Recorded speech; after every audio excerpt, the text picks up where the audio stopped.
for me, the dollar is probably more of a range bound. If you look at the dollar index, DXY, you're probably 100 on the downside, 105 on the top side. We're basically right in the middle of that right now. So I kind of think we're going to be swinging that pendulum again between, hawkish and dovish in terms of the Fed and the U.S. economy, and that's just going to sort of whipsaw the dollar around between that very narrow 100, 105 range.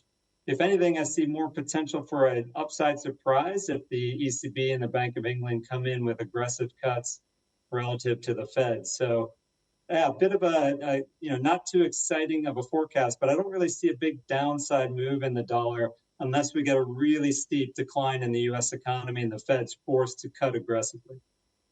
What does it mean for the euro and the pound, where we haven't quite seen the central banks there talk much about even signaling to the markets on when they would start easing?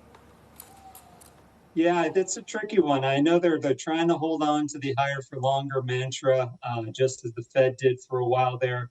The problem with the EU and the UK is that growth isn't really doing all that great. It's sort of bumbling around at zero.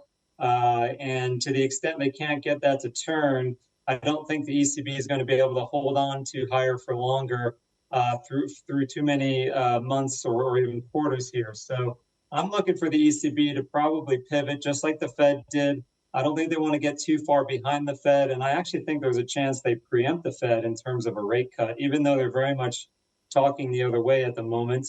The Bank of England, I kind of view as in the same camp. So for me, euro dollar above 105 is just a bit too rich. Above 110 for sure is too rich.